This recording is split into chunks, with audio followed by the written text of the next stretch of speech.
in la yiraahdo xildhibaan Dhaashane oo saaxiibka ya ah baan soo wacay shalay wuxuu yiri waraas casad ciidan laga heli maayee qoryana ma yaqaanaane war lacag iyo xoolay inooga soo qaada oday xildhibaan Faatax adeerkiisa baa sheekadii maqlay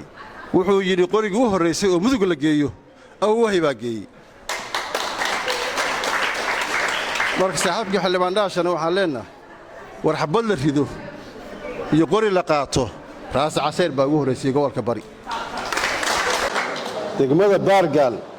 waxay noqotay degmadii u horeysay gobolka raas casayr oo geeysa garab istaaga ay ugu tala gashay ciidankeeda geesiyaasha ah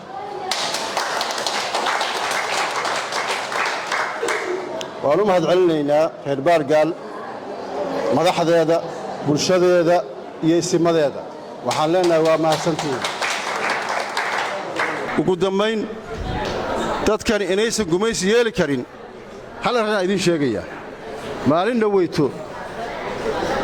wasiir xagaa iyo xildhibaan Faatax baanu imid waxaa la joogtay maamo waayeela aniga ima aysan garanayn waa tilmaaneen wiilkan muxuu yahay waxa waa oday mas'uul la socday waa mas'uuliyiinta gobolka raas casayr waxay tilmaaneen waxaan idin weydiinayaa daacish jirkeen xaraare waxaan maqlay inay jabeene daacish ba jabtay marka kelmadda jirkeen xaraar reer barigu waxay oran jireen shaydaanku ama jinka markii laga sheekeeyo bay oran jireen jirkay xaraar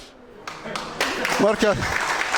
waa yeelkii reer raas casayr waxay yiraahdeen war jirkay xaraar daacish jinka way ka daran tahay